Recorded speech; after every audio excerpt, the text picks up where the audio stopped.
അച്ഛനെ തന്നെ അത്യാവശ്യമായിട്ട് കാണുമെന്ന് പറഞ്ഞാൽ എന്താ കാര്യം? അത് മോനെ, നീ ആ കോൺട്രാക്ടർക്കെതിരെ കേസ് കൊടുത്തത് ഞാൻ അറിഞ്ഞു. നമുക്ക് ആ കേസൊന്ന് പിൻവലിക്കണം. എന്തിന്? എന്തിനാ ഈ വേണ്ടാത്ത വയ്യാവേലിക്ക് നിൽക്കുന്നത്? അയാൾ കോടികൾ കത്തിച്ചുണ്ടാക്കിയ പാലം 1 മാസം കൊണ്ട് തകർന്നു. 50ഓളം ആളുകളാ മരിച്ചത്. പിന്നെ എന്നിട്ട് ആ കോൺട്രാക്ടർക്കെതിരെ ഒരു പെറ്റി കേസ് പോലും എടുത്ത പോലീസ് എടുത്തിട്ടില്ല. രാഷ്ട്രീയക്കാർ അയാളെ സംരക്ഷിക്കുന്നു. ഇതൊക്കെ ശരിയാണോ അച്ഛാ? ഓ, എന്തോ ആവട്ടെ, നമ്മളെന്തിനാ വേണ്ടാത്ത കാര്യങ്ങൾക്ക് തലയിടുന്നത്? എനിക്കിത് സീരിയസ് ആയ പ്രശ്നമാണ്. ഞാൻ അവന്റെ വീടും വസ്തുക്കളും എല്ലാം ജപ്തിയിപ്പിക്കും. കൂടെ അവനെ അഴി എണ്ണിപ്പിക്കും. നോക്കിക്കോ. നീ അല്പം പ്രായോഗികമായ ഈ വിഷയത്തെ കാണും. എന്ത് പ്രായോഗികം? നീ ആ കേസ് പിൻവലിച്ച കോൺട്രാക്ടർ 10 ലക്ഷം രൂപ തരും. എന്ത് കിട്ടിയാലും നമുക്ക് 50-50 ആക്കാം. എന്താ? അല്ലെങ്കിൽ വേണ്ട, നീ 75 എടുത്തോ, 75% എടുത്തോ, എനിക്ക് 25% തന്നാ മതി. എന്താ, ഓക്കെ അല്ലേ? അച്ഛൻ ഇത്രയും ചീപ്പായി സംസാരിക്കരുത് മോനെ. എന്റെ ജീവിതാനുഭവം വെച്ച് പറയാ, ഒരല്പം ചീപ്പായി പോയെന്ന് വിചാരിച്ച് ആകാശം ഇടിഞ്ഞ് വീഴൊന്നുമില്ല. ഓ പിന്നെ, മാനം വിറ്റ പണമാണെങ്കിൽ ആ മാനക്കേട് ആ പണം മാറ്റിക്കോളും. എനിക്ക് മാറി തെരിയിലൊന്നും വിശ്വാസമില്ല. ഞാൻ പോവാട്ടോ. നോക്ക്, 10 ലക്ഷം എന്നല്ല, 1 കോടി വരെ അങ്ങേര് ഓഫർ ചെയ്തിട്ടുണ്ട്. നീ ആ 1 കോടി രൂപ അങ്ങ് വാങ്ങി ആ കേസ് അങ്ങ് പിൻവലിക്ക്. 1 കോടി രൂപ ഉണ്ടാക്കാൻ എത്ര കഷ്ടപ്പാടാണെന്ന് നീ ഒന്ന് ആലോചിച്ച് നോക്ക്. ഓ പിന്നെ, വേണമെങ്കിൽ നിന്റെ കാല് ഞാൻ പിടിക്കാം. പ്ലീസ്. നോ, ഈ വിഷയത്തിൽ എനിക്ക് ഒന്നും ആലോചിക്കാനില്ല. നിന്റെ ഈ ചിന്താതി കാരണം എത്ര പൈസയുടെ നഷ്ടം ഉണ്ടാകുന്നേ? എന്ത് നഷ്ടോ? ഓ, അംഗനവാടി ഉണ്ടാക്കാൻ പൈസ കൊടുക്കുന്നു, കിണറുണ്ടാക്കാൻ പൈസ കൊടുക്കുന്നു, ലൈബ്രറി ഉണ്ടാക്കാൻ പൈസ കൊടുക്കുന്നു. നന്മമരമാകാനുള്ള ഓരോ കളികളെ നാട്ടുകാർക്ക് വേണ്ടി ലക്ഷങ്ങൾ മുടക്കി കേസ് നടത്തുന്നു. ഇതെല്ലാം എന്റെ മകളുടെ പണമാണ് നീ നശിപ്പിക്കുന്നത്. നിങ്ങളുടെ പണോ? ഏത് വകയില്? ഞാൻ കഷ്ടപ്പെട്ടുണ്ടാക്കുന്ന പണമാണ് ഞാൻ കൊടുക്കുന്നത്. അല്ലാതെ നിങ്ങൾ എനിക്ക് ഫ്രീ ആയി തന്ന പൈസയല്ല ഞാൻ കൊടുത്തേ. ഇനിയും ഞാൻ എന്റെ പണം ഇഷ്ടമുള്ളവർക്ക് കൊടുക്കും. നിങ്ങൾ ആരാ ചോദിക്കാൻ? ഈ സ്വഭാവമാണ് ഇനിയും നീ കാണിക്കുന്നതെങ്കിൽ ഈ ബന്ധം തുടരാൻ ഞങ്ങൾക്ക് ഒന്നുകൂടി ആലോചിക്കേണ്ടി വരും. ഓർത്തോ? ഓ, എനിക്ക് വലിയ താല്പര്യമൊന്നുമില്ല. പക്ഷെ ബന്ധം തുടരാൻ താല്പര്യമില്ല എന്ന് നിങ്ങളല്ല, ഞാൻ താലി കെട്ടി അഞ്ജലിയാണ് പറയേണ്ടത്. ബാബുവിന് പണി കിട്ടി.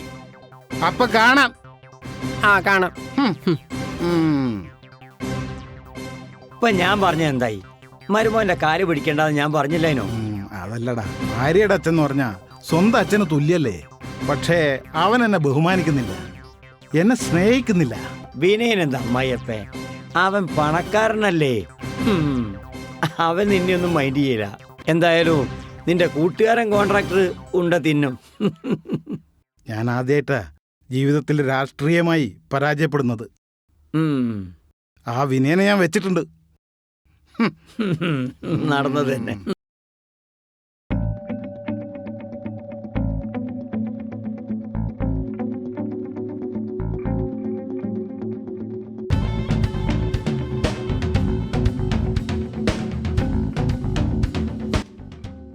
ആ അതെ അച്ഛാ, ഇവിടെ ഞാൻ മാത്രമേ ഉള്ളൂ.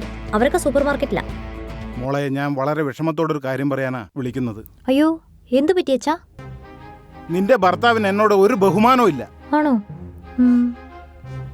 ഞാൻ പറയുന്ന ഒരു കാര്യവും അവൻ അനുസരിക്കുന്നുമില്ല. നിനക്കറിയാലോ, ഭാര്യയുടെ അച്ഛൻ എന്ന് പറഞ്ഞ സ്വന്തം അച്ഛനെ പോലെയല്ലേ. പക്ഷേ ഞാൻ എന്തു പറഞ്ഞാലും അവൻ വിപരീത ബുദ്ധിയോടുകൂടിയേ കാണുന്നുള്ളൂ. കഷ്ടം. ഇപ്പൊ എന്തുണ്ടായിച്ചാ? വിനയന്റെ വീടിന്റെ അടുത്ത് ഒരു പാലം ഉദ്ഘാടനം കഴിഞ്ഞ് ഉടനെ തകർന്നു വീണു. ആണോ? ഈ വിഷയത്തില് വിനയൻ സ്വന്തം കയ്യിൽ നിന്ന് പണമെടുത്ത് ഒരു വക്കീലിനെ വെച്ചു. ആ കോൺട്രാക്ടർക്കെതിരെ കേസ് കൊടുത്തു. കഷ്ടം. എന്നിട്ട് ഇപ്പൊ ആ കേസ് കാരണം കോൺട്രാക്ടർ ശരിക്കും പെട്ടിരിക്കുക. 5 കോടിക്ക് ചെയ്ത പാലം ഇപ്പോ പണി തീർക്കാൻ 25 കോടി വേണമെന്നാ പറയുന്നത്. പിന്നെ ജയിൽ ശിക്ഷ വേറെയും. ആ വിനയൻ ഹൈക്കോടതിയിൽ കൊടുത്ത കേസ് പിൻവലിച്ച ആ കോൺട്രാക്ടർ രക്ഷപ്പെടും. ഓക്കെ, അങ്ങനെ ഈ കേസ് പിൻവലിച്ച നമുക്ക് ആ കോൺട്രാക്ടർ പണം തരുമോ? പിന്നില്ലേ, ഉറപ്പല്ലേ. 10 ലക്ഷം മിനിമം തരാമെന്ന് പറഞ്ഞിട്ടുണ്ട്. നമ്മള് ഒന്നുകൂടി ഒന്ന് മുറുക്കെ പിടിച്ചാ കൂടുതൽ കിട്ടുമോ? വേണമെങ്കിൽ 1 കോടി വരെ കിട്ടും. ഈ വിനയേട്ടൻ എന്ത് പറഞ്ഞു? ഞാനത് കുറെ പറഞ്ഞു നോക്കിയത്. പക്ഷെ ആ വിവരദോഷി സമ്മതിക്കുന്നില്ല. ശ്ശോ. ആ കോൺട്രാക്ടർ ജയിലിലാക്കിയതുകൊണ്ട് കുറെ കോടികൾ നഷ്ടപ്പെട്ടു എന്നല്ലാതെ നമുക്കെന്ത് കാര്യം? നീ തന്നെ ആലോചിച്ചു. അതെ, സത്യം.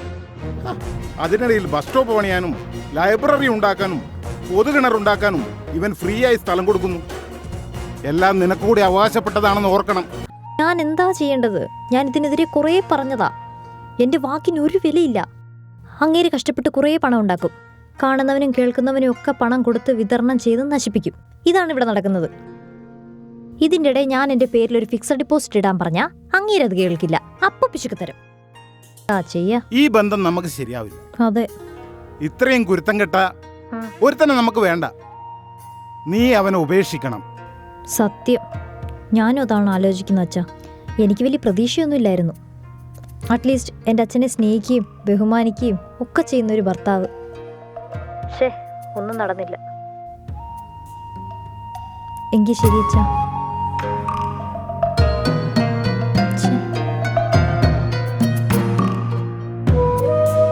ബാബുവിനും ഗോൾ അടിക്കാനായില്ല. അതേന്നേ. നമ്മൾ എത്ര പണം കൊടുക്കാൻ ഓഫർ ചെയ്താലും കേസ് പിൻവലിപ്പിക്കാൻ അതെ. പറ്റുന്നില്ല. അതൊന്നും പ്രശ്നമാക്കണ്ട. ഇവിടുത്തെ MLA-മാരടക്കം എല്ലാ രാഷ്ട്രീയക്കാരും നമ്മളെ കൂടെയാ. വിനയനും നാട്ടുകാരും എന്തോ കളിക്കട്ടെ. അതെ. അതാണ് എൻ്റെ ഒരു ധൈര്യം. ശരിക്കും പറഞ്ഞ ആ വിനയനൊക്കെ അങ്ങ് തീർത്ത് കളയാ വേണ്ടത്. അതെ. പക്ഷെ എന്താ ചെയ്യാൻ? സമയം വൈകിട്ടില്ല. ഒരു കൈ നോക്കണോ? നോക്കാം. ഒന്നും നടന്നില്ലെങ്കിലും ആ വിനയന്റെ ശിങ്കിടികളെ 4 പൊട്ടിക്കണം. ആ അതെ, അതെ, അതെ. കോടതിയിൽ എനിക്കെതിരെ വരിവരെ നിന്നല്ലേ മൊഴി കൊടുക്കുന്നത്. ഞങ്ങളേറ്റു. അതെ. ഓക്കെ. ഡൺ. വിനേട്ടാ, എന്താടി? വിനേട്ടാ നിക്കേ. എന്താ? അച്ഛൻ ഇന്നലെ വിളിച്ചിരുന്നു. ആ. അച്ഛൻ പറയുന്ന കാര്യം നിങ്ങൾ അനുസരിക്കുന്നില്ലെന്ന് പറഞ്ഞു. അതെ, നിന്റെ അച്ഛൻ പറഞ്ഞൊക്കെ ശരിയാ. ഓ, കണ്ട കോൺട്രാക്ടർമാരെന്നെല്ലാം ബ്ലാക്ക് മണി എല്ലാം വാങ്ങി. അവര് പറയുന്ന പോലെ തുള്ളാനൊന്നും എന്നെ കിട്ടൂല. നിന്റെ അച്ഛൻ എന്താ എന്നെ വെച്ച് പൈസ ഉണ്ടാക്കാൻ നോക്കുക? ഇനി മേലിൽ എന്നെ വെച്ച് ഗെയിം കളിക്കേണ്ടെന്ന് അച്ഛനോട് പറഞ്ഞു കിട്ടോ? ഹോ, എന്നെ വെച്ചാ കൊട്ടേഷൻ ഞങ്ങൾ തീരെ പാവപ്പെട്ടവരായതുകൊണ്ടാണോ നിങ്ങളൊന്നും തീരെ ഞങ്ങളെ മൈൻഡ് ചെയ്യാത്തെ? വിനേട്ടാ നിക്കവിടെ. ഉത്തരം പറഞ്ഞിട്ട് അങ്ങ് പോയാ മതി. ഭാര്യയുടെ അച്ഛൻ വെച്ചാ സ്വന്തം അച്ഛന് തുല്യം തന്നെയാ. ഓ, അതൊന്നും നിങ്ങൾക്കറിയില്ല. എന്നോടും എന്റെ അച്ഛനോടും വളരെ ദേഷ്യത്തിലാണ് നിങ്ങൾ കല്യാണ ദിവസം മുതൽ ഇന്ന് വരെ പെരുമാറിയിട്ടുള്ളത്. ഞാൻ എന്ത് ദേഷ്യം കാണിച്ചെന്നാ നീ പറയുന്നേ? നിങ്ങൾ എനിക്ക് സ്വർണം വാങ്ങി തരുന്നില്ല. ഓ, ഒരു ഫിക്സഡ് ഡിപ്പോസിറ്റ് പോലും ഇട്ട് തരുന്നില്ല. അയ്യോ, ഭക്ഷണവും വസ്ത്രമൊക്കെ ഞാൻ വാങ്ങി തരുന്നില്ലേ? ഹോ, വലിയ കാര്യമായി പോയി. അതെന്താ? എന്റെ വീട്ടിൽ വലിയ കാറും പത്രാസും ഒന്നും ഇല്ലെങ്കിലും നല്ല അന്തസ്സായിട്ട് തന്നെ എന്റെ അച്ഛൻ എന്നെ വളർത്തിയത്. ഞാൻ ഈ വീട്ടിൽ ഇരുന്ന് വന്നതല്ല. ഓ, നിങ്ങൾ എന്നെ താലി കെട്ടി കല്യാണം കഴിച്ച് കൂട്ടിക്കൊണ്ടു വന്ന നിങ്ങൾക്കത് ഓർമ്മ വേണം. അതിന് ഞാൻ എന്ത് ചെയ്തു? നിങ്ങൾ പിശുക്കുന്നു. നാട്ടുകാർക്കെല്ലാം എനിക്ക് അർഹതപ്പെട്ട പണം മുഴുവനും നിങ്ങൾ വാരിക്കോരി കൊടുക്കുന്നു. ഇനി ഞാനിതൊന്നും അനുവദിക്കില്ല. അതിന് നിന്റെ സമ്മതം ഇവിടെ ആർക്ക് വേണം? എന്റെ പൈസ ഞാൻ ഇഷ്ടമുള്ളവർക്ക് കൊടുക്കും. അത് ചോദിക്കാൻ നീ ആര്? എന്റെ മോളെ, നീയൊന്ന് സമാധാനപ്പെട്. ഉപദേശം തോന്നി. എല്ലാ പ്രശ്നവും നമുക്ക് പറഞ്ഞു തീർക്കാം. അതെ, അത് തന്നെ ഇവിടെ നടക്കുന്നത്. പരിഹരിക്കാൻ പറ്റാത്ത വല്ല പ്രശ്നം ഈ ലോകത്തിലുണ്ടോ? നോ, ഇനി ഈ പ്രശ്നത്തിൽ ഒരുത്തരും ഇടപെടണ്ട. എനിക്കിനി ഈ ബന്ധവുമായി മുന്നോട്ട് പോകാൻ ഒരു താല്പര്യമില്ല. ഞാൻ ഈ ബന്ധത്തിൽ നിന്ന് ഒഴിയുന്നു. ആരും എന്നെ തടയണ്ട. മോളെ അഞ്ജലി, ഞാൻ പറയുന്ന ഒന്ന് കേൾക്ക്. എടാ, ഒന്ന് പറഞ്ഞ് മനസ്സിലാക്കി കൊടുക്ക്. അവളെ തടയണ്ട അച്ഛാ, പോയി തൊലയട്ടെ.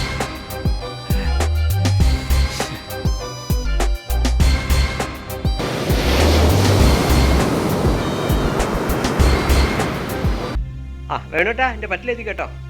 അല്ല പിന്നെ നിങ്ങളുടെ ബന്ധം ഡൈവേഴ്സായി എന്നൊക്കെ കേട്ടു. ശരിയാണോ? പരസ്പരം ഒത്തുപോലെന്ന് ഉറപ്പായി. പിന്നെ ഇരുവരും അങ്ങോട്ടും ഇങ്ങോട്ടും ചളിവാരി എറിഞ്ഞ് കൂടുതൽ പ്രശ്നം ഉണ്ടാക്കുന്നതൊക്കെ നല്ലതല്ലേ? മാന്യമായിട്ട് ഡൈവേഴ്സ് ചെയ്യുന്നത്. അത് ശരിയാ. അവള് പോയാൽ പോട്ടെ, വേറെ വല്ല പെൺകുട്ടിയെ നോക്ക്. തൽക്കാലം സിംഗിളായി തുടരാനാണ് എൻ്റെ തീരുമാനം. ഏയ്, അങ്ങനെയൊന്നും ചിന്തിക്കരുത്. നീ പറഞ്ഞ നിന്റെ സ്റ്റാറ്റസ് അനുസരിച്ചുള്ള നല്ല കുട്ടികൾ ഞങ്ങൾ നോക്കിത്തരാം. അത് പെട്ടെന്ന് വേണ്ട, ഞാൻ പറയാം. ശരിയേ, ഓക്കെ.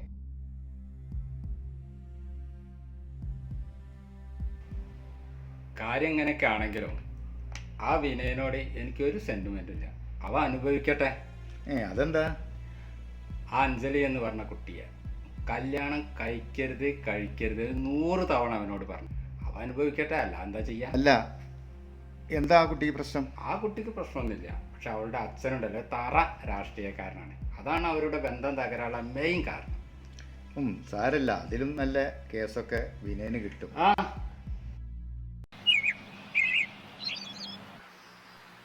അങ്ങനെ ഞങ്ങളുടെ ബന്ധം പിരിഞ്ഞിട്ടോ. എന്താ ചെയ്യാ?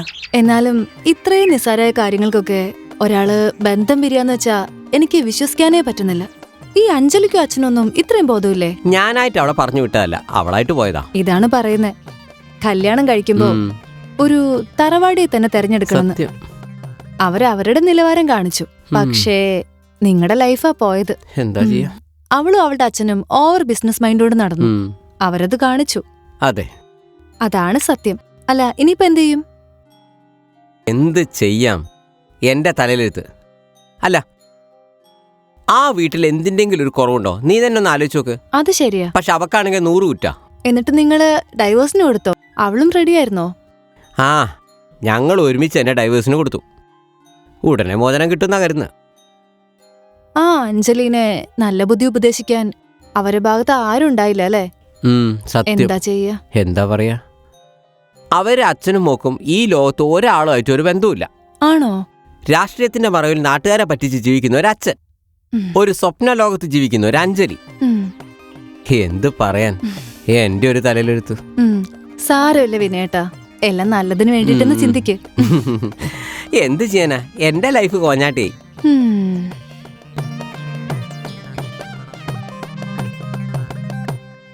ഗോപികെ, ഒരു പണി പറഞ്ഞാൽ നിങ്ങൾ ചെയ്യില്ലല്ലേ? കഴിഞ്ഞ മാസത്തെ സ്റ്റോക്ക് ബാലൻസ് സ്റ്റേറ്റ്മെന്റ് എടുക്കാൻ പറഞ്ഞിട്ട് താൻ എടുത്തോ? ഐ ആം സോറി സർ, ഞാനത് മറന്നുപോയി. അവൾക്ക് എന്നും മറവിയാ. എപ്പോഴും കസ്റ്റമേഴ്സ് വരില്ലേ? കസ്റ്റമേഴ്സ് വന്നു പറയുന്നൊക്കെ സത്യ.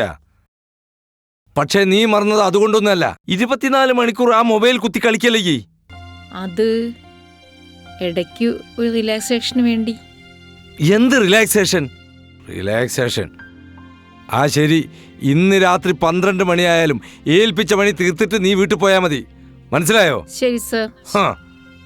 വിനയ, ആ പറഞ്ഞത് കേട്ടല്ലോ. ഞാനൊരു ചായ കുടിച്ചിട്ട് വരാം.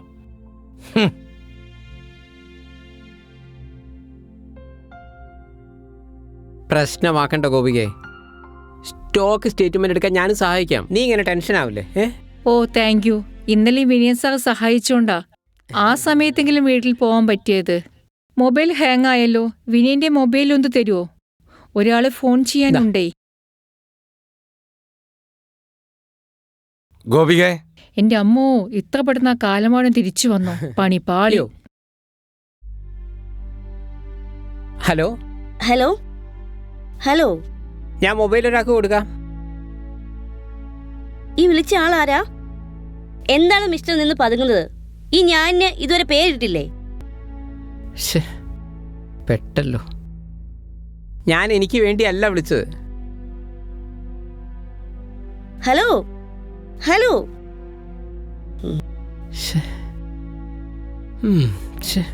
ഓരോന്ന് വന്നോളൂ ഇങ്ങനെ റോങ് നമ്പർ എന്ന് വെച്ചിട്ട് മനുഷ്യന്റെ സമയം കളയാൻ വേണ്ടിട്ട്.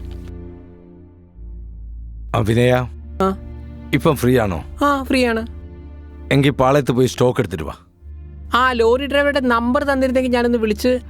അയാളെ കുറച്ചു മുമ്പേ ഈ ഫോണിൽ നിന്ന് വിളിച്ചതല്ലേ? ആ ഓക്കെ, ശരി ശരി ശരി, ഞാൻ വിളിച്ചോളാം. ഓക്കെ. ആ ഹലോ, നിങ്ങളിപ്പോൾ ഫ്രീ ആണോ? ഉടനെ പാളയത്തിലേക്കൊന്ന് വരാൻ പറ്റുമോ? പാളയത്തെത്താനോ? അത് ശരി. ആദ്യം റോങ് നമ്പർ എന്നും പറഞ്ഞ് വിളിച്ചു, ഇപ്പോൾ ഒരു സ്ഥലത്തേക്ക് ചെല്ലുവാൻ പറയുന്നു. എന്താണ് mister? So, I am sorry madam. ഞാൻ ലാസ്റ്റ് ഡയൽ നമ്പറിലേക്ക് വിളിച്ചപ്പോൾ അത് റോങ് ആയി പോയതാണേ. സോറി. അപ്പോൾ മുമ്പ് വിളിച്ചത് റോങ് നമ്പർ ആയിരുന്നോ? ഞാൻ ഇപ്പോൾ വിളിച്ചത് റോങ് അല്ല, വേറെ ഒരാളെ വിളിച്ചപ്പോൾ അത് നിങ്ങളിലേക്കായി. ഇനി മേലിൽ എൻ്റെ ഈ നമ്പറിലേക്ക് വിളിച്ചേക്കരുത്.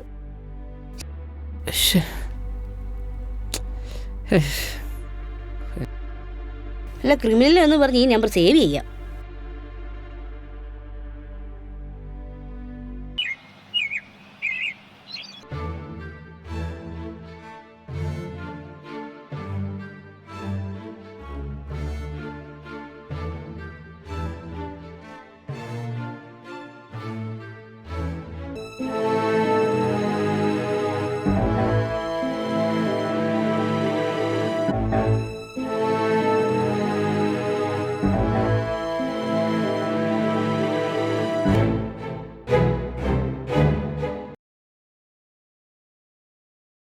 മാഡം ഞങ്ങൾ കമ്പനി സാധനങ്ങളെ കൊടുക്കുന്നുള്ളൂ.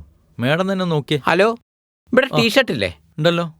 ഒരു 40 ആ ഒരു മിനിറ്റ് ഇപ്പം തരാം. നോക്ക് മാഡം, നല്ല മെറ്റീരിയലാ.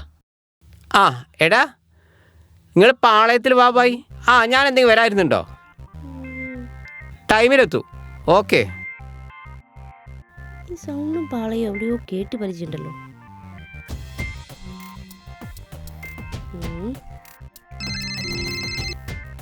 ആ ഹലോ, കട്ടായ. ഓഹോ, അപ്പൊ അത് നിങ്ങളായിരുന്നല്ലേ ആ ക്രിമിനൽ? എന്താ പ്രശ്നം? അയ്യോ, ഇത് ഞങ്ങളുടെ വിനയൻ സാറാണല്ലോ. അതാരാ? ക്രിമിനലോ? ഞാനോ? ദേ സൂക്ഷിച്ച് സംസാരിക്കണം. ആ അതെ, എന്റെ തെളിവുണ്ട്. എന്ത് തെളിവ്? നിങ്ങൾ ആര്? നിങ്ങൾ 2 തവണ എന്നെ വിളിച്ച് ബുദ്ധിമുട്ടിച്ചില്ലേ? അയ്യോ, ഇത് സംഭവം ഞാൻ എപ്പോ വിളിച്ചു?